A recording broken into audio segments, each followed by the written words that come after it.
दोस्तों, क्रिकेट ये भारत में एक खेल नहीं बल्कि एक इमोशन है। भारत का हर बच्चा अपने जीवन में एक बार तो ये जरूर सोचता है कि वो भी इस नीली जर्सी को पहनकर भारत के लिए खेले। लेकिन दोस्तों, फिर भी 140 करोड़ की आबादी वाले इस देश में हमेशा से ही तेज गेंदबाज की कमी रही है। आज के समय भी भारत के हजारों शहर में लाखों एकेडमी चल रही है, जिसमें करोड़ों बच्चे मेहनत कर रहे हैं कि वे भी भारत के लिए खेलेंगे। 90% भारतीय क्रिकेट प्रेमी सचिन तेंदुलकर, महेंद्र सिंह धोनी और विराट कोहली जैसे बल्लेबाजों को अपना आइडियल मानते हैं, जिसके चलते हमेशा से भारतीय टीम में तेज गेंदबाजों की कमी रही है। लेकिन 6 जनवरी 2013 ये वो दिन था जब भारतीय टीम में एक ऐसे तेज गेंदबाज की एंट्री हुई जिसने विरोधी टीम के बल्लेबाजों को पूरी तरह से चकनाचूर कर दिया था, जिसे कई बार पॉलिटिक्स की वजह से टीम में जगह नहीं मिल पाई थी।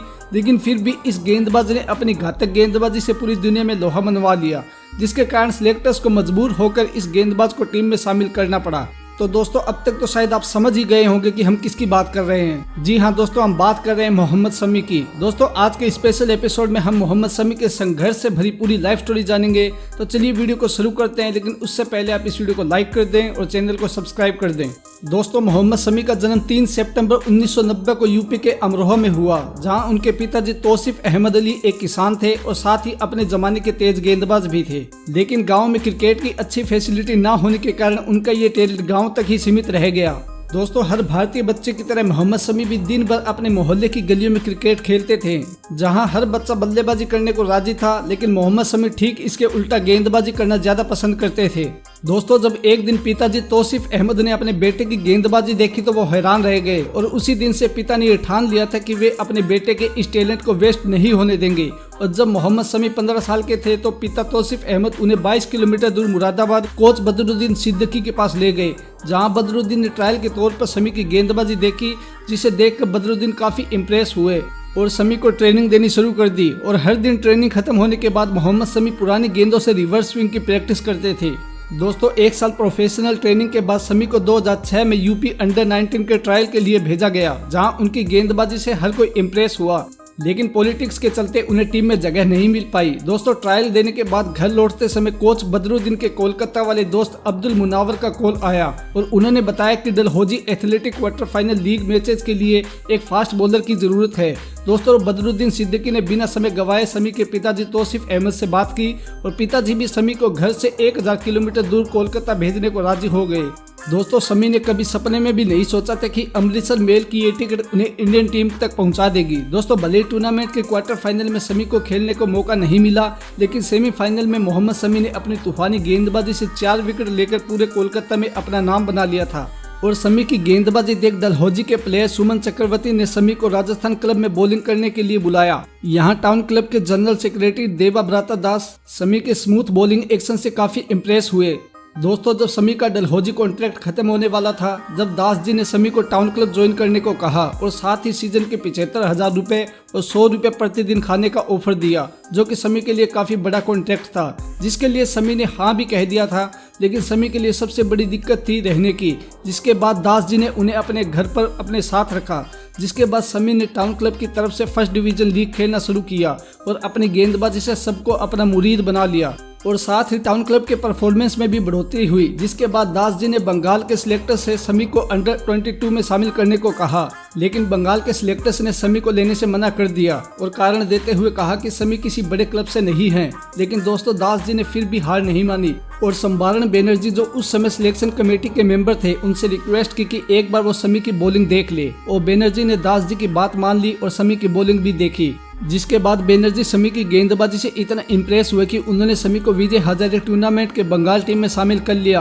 लेकिन दोस्तों, शमी के साथ यहाँ भी वही हुआ और उन्हें प्लेइंग 11 में जगह नहीं मिली। जिसके बाद दास जी ने शमी को मोहन बागान क्रिकेट क्लब ज्वाइन करने को कहा, लेकिन शमी टाउन क्लब को छोड़ने को राजी नहीं थे। लेकिन बहुत समझाने के बाद शमी राजी हो गए और उन्होंने मोहन बागान क्रिकेट क्लब ज्वाइन कर लिया। दोस्तों, अब वो समय आ गया था जिसके बाद शमी का समय बदलने वाला था। एक दिन एडन गार्डन में शमी को सौरव गांगुली को बॉलिंग करने का मौका मिला और जैसे ही शमी ने सौरव गांगुली के सामने पहली बॉल डाली, जो कि अच्छी बाउंस के साथ कीपर तक पहुंच गई। शमी की इस बाउंस गेंद के बाद गांगुली ने पिच को चेक किया। उन्हें लगा शायद पिच में कुछ हुआ है, लेकिन शमी की डाली हुई सारी गेंद ही अनप्लेएबल थी, जिससे दादा काफी खुश हुए और शमी से पूछा कि क्या खेल रहे हो, तो शमी ने कहा कि अंडर 22, लेकिन एक भी मैच में मौका नहीं मिला। जिसके बाद दादा ने किसी से फोन पर बात की और शमी को बंगाल स्टेट टीम में शामिल कर लिया गया। दोस्तों 20 अक्टूबर 2010 को शमी ने T20 में अपना डेब्यू किया और सैयद मुश्ताक अली ट्रॉफी के पहले मैच में ही असम के खिलाफ 24 रन देकर 4 विकेट्स लिए और पूरे टूर्नामेंट के 8 मैचों में कुल 14 विकेट्स लिए।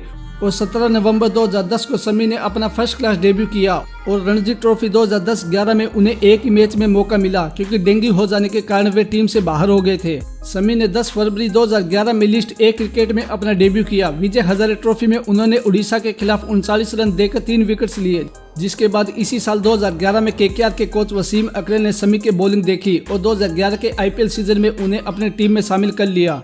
लेकिन शमी को इस पूरे IPL सीजन में एक भी मैच खेलने को मौका नहीं मिला। लेकिन इसी साल सेंट्रल जोन के फाइनल मुकाबले में शमी को खेलने का मौका मिला, जिसमें शमी ने 2 इनिंग्स में 8 विकेट्स लेकर अपनी घातक गेंदबाजी से ईस्ट जोन को टाइटल जिताया, जिसके बाद हर कोई शमी को जानने लगा था। जून 2022 में वेस्ट इंडीज के खिलाफ होने वाले अनऑफिशियल टेस्ट मुकाबले में शमी को इंडिया टीम ए में शामिल कर लिया गया और सीरीज में भी शमी अपनी शानदार गेंदबाजी से सेकंड हाईएस्ट विकेट टेकर बने और पूरी सीरीज के 3 मैचों की 6 इनिंग्स में शमी ने कुल 13 विकेट्स लिए। दोस्तों इंडिया टीम ए के कोच लालचंद राजपूत शमी के परफॉर्मेंस से काफी खुश हुए और साल 2012 के खत्म होने तक शमी 18 फर्स्ट क्लास मैचों में 71 विकेट्स ले चुके थे।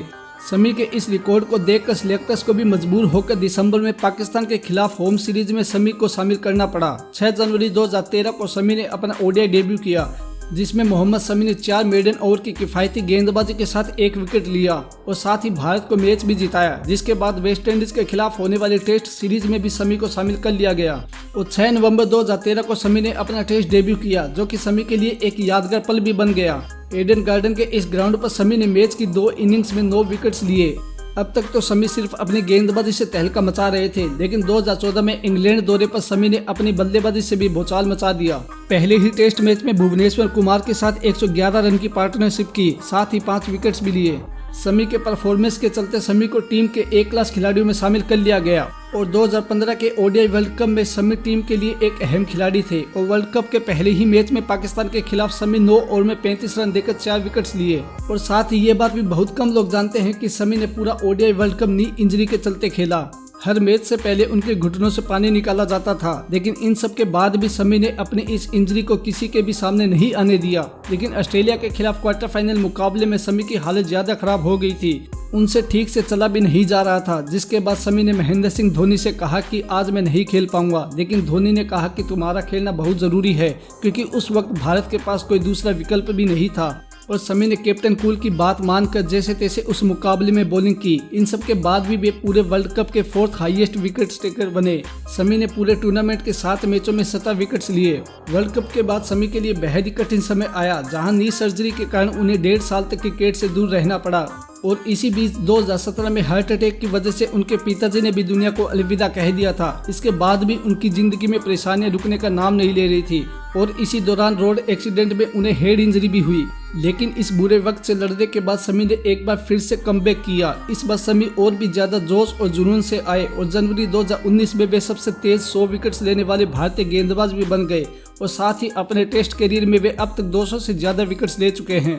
2019 के IPL सीजन में पंजाब ने शमी को अपने टीम में शामिल कर लिया। IPL में शमी की घातक गेंदबाजी के चलते उन्हें 2021 में होने वाले T20 वर्ल्ड कप में भी शामिल कर लिया गया और T20 के पहले मुकाबले में शमी ने पाकिस्तान के खिलाफ 43 रन लुटाए। इस मुकाबले में पूरी टीम के साथ शमी का परफॉर्मेंस भी घटिया रहा और भारत ये मैच हार गया और हार का ठीकरा मोहम्मद शमी पर फोड़ा गया। उन्हें धर्म के नाम पर सोशल मीडिया पर गालियां भी दी गई, लेकिन उस समय पूरी भारतीय टीम शमी के साथ खड़ी थी और ट्रोल करने वालों को उन्हीं की भाषा में जवाब भी दिया। अगले साल यानी 2022 के IPL सीजन में गुजरात टाइटंस ने शमी को अपनी टीम में शामिल कर लिया और इस IPL सीजन को गुजरात ने अपने नाम किया था, जिसमें शमी ने भी अहम भूमिका निभाई थी। तो दोस्तों ये थी मोहम्मद शमी की दर्द भरी कहानी, जिसने अपनी जिंदगी में काफी कुछ सहा, लेकिन इसके बाद भी इसने हार नहीं मानी और आज वो भारतीय टीम के सबसे तेज गेंदबाज बन गए।